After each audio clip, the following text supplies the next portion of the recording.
10 more units down here for crowd control. On a Saturday night back in June 2001, we received a call of a shooting that had occurred outside of a nightclub in downtown Palo Alto, just 1 block south of University Avenue, and I responded immediately. I was the second officer on scene. The victim, Maria Shao, a 21-year-old college student, had sustained a gunshot wound to her head and was laying on the sidewalk in front of the nightclub. And I immediately began performing CPR on Maria with one of my partners until the fire department got there and took over. It was a chaotic scene. There were people screaming, there were lights flashing, and there was that unknown that we had no idea who the suspect was. We didn't know where the gun was. We didn't know if the person was still at large. We didn't know if they were there watching us as we were performing CPR on Maria. You know, that night we just wanted to get together with a bunch of friends and go out for dinner, to celebrate our birthday and have a nice time, just to have a nice dinner. And we didn't expect for this to happen.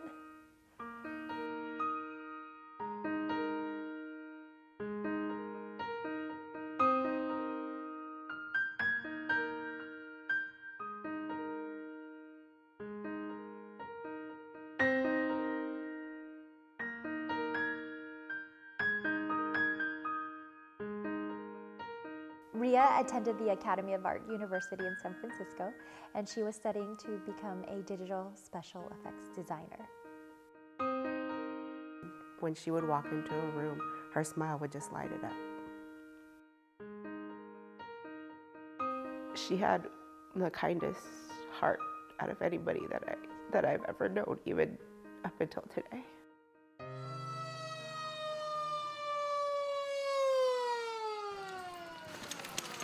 And we did everything we could that night to try and save her life, and unfortunately it wasn't enough.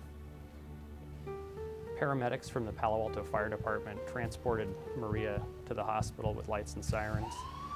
I was in the ambulance with them and continued to render life-saving efforts to her the entire time there. And unfortunately, she passed away on the operating table a short time after we arrived at the hospital. I remember very clearly the day that I found out about it. A family friend came in and he wouldn't look me in the eye. It took a while for him to get the information out. And when he finally told me, I remember just kind of falling to my knees.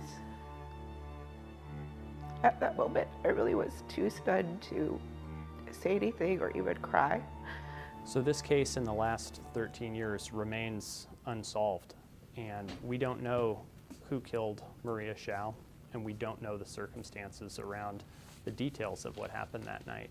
What we do know is that there was a group of people that were standing outside the nightclub on the sidewalk. Could have been anywhere from 10 to 20 people. Maria was there with her older sister and 3 of their friends, and there were bouncers from the nightclub that were out front, and there were other nightclub patrons. What we know is that there was a single shot fired, that it struck Maria in the head, and that we never found the murder weapon. It's highly unlikely that no one saw anything that night. I'm sure someone saw something. Somebody has some knowledge that they haven't shared with us yet, and they know who fired that shot. And that's the information that we're looking to solicit.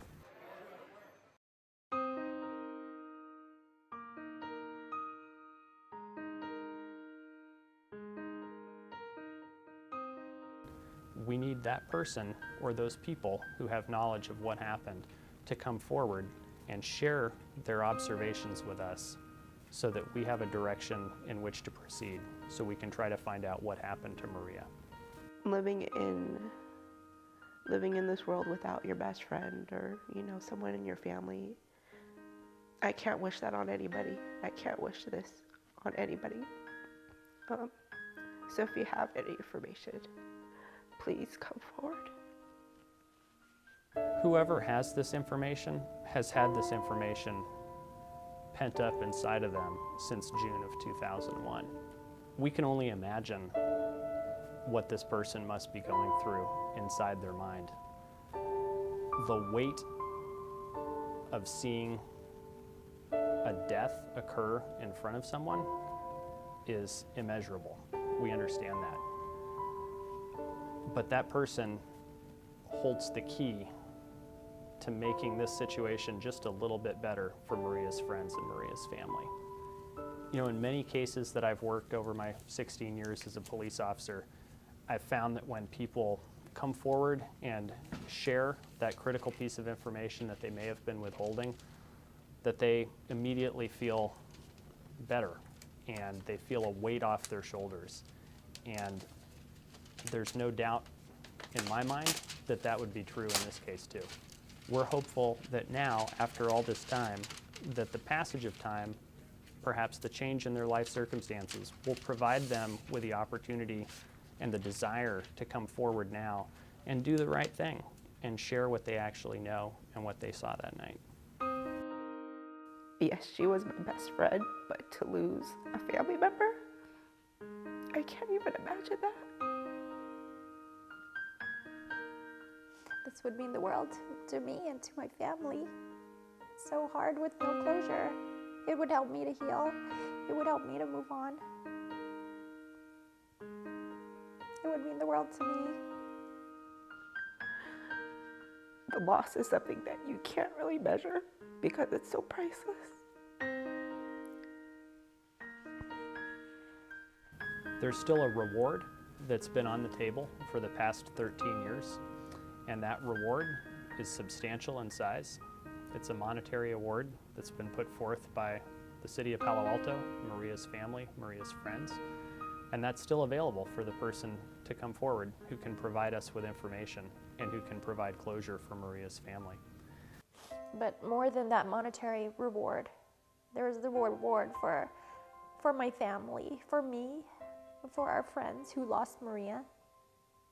The peace that would bring to me would be priceless, worth all the money in the world to me. It would help me to heal and so that I can move forward.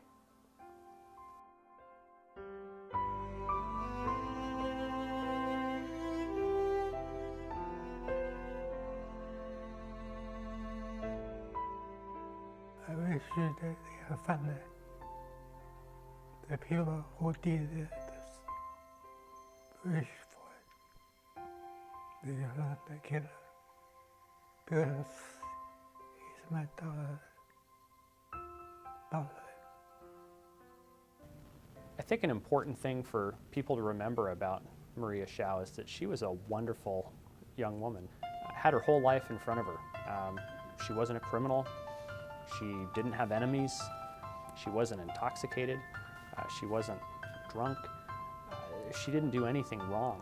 All she was doing was out enjoying a night out with her family and her friends. And that, I think, is the really touching part to this case, is that this could have happened to anyone's daughter. This could have happened to anyone's sister or anyone's friend. In our circle of friends, we don't know anyone who has been murdered. We don't know anyone that's in a gang.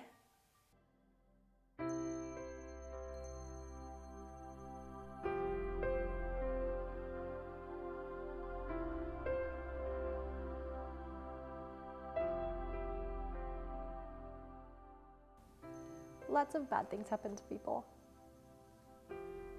But I don't know, to make the best of this with the foundation, doing something good out of something so horrible, we can at least try to make good out of something so terrible. I tell my children about Auntie Ria and the things that she loved and her artwork, and that she loved children. So they know that Auntie Ria is their favorite maternal aunt. Their only auntie on this side. I used to, when they were little, we would visit, we still visit the grave, and they give Auntie Ria a kiss. They know that Auntie Ria is in heaven, and one day they'll get to see her too. And this case has left an open sore for the Palo Alto community, and it's something that we desperately want to solve, not only for the Palo Alto community, for the Palo Alto Police Department, but most of all, for the family of Maria Shao. And they deserve closure. They deserve to know what happened that night to their daughter. It was a shocking, shocking crime, and it's remained unsolved, and that's not acceptable. Palo Alto is a safe place. This stuff shouldn't happen here, and when it does, we owe it to the community, and the community owes it to the family to figure out what actually happened that night. I went to Maria's service after she had passed away. Several of us did from the police department, and her family passed out little pink ribbons that we put on our lapels and wore on our uniforms throughout the service. And I still have that ribbon. And I look at that ribbon every time I put my uniform on. For me personally, I feel like I have a very close bond to Maria. I was there when she passed away, and I wasn't able to do anything to save her. And that has left a big hole in my heart, to be quite honest. And you can go on thousands of calls in your career, but there are a certain number of calls that you're always going to remember every detail to them. And this certainly was one of those calls for us. No one has forgotten this case, and no one's forgotten Maria. And that's why we want to do everything we can to try and find out the truth about what happened that night.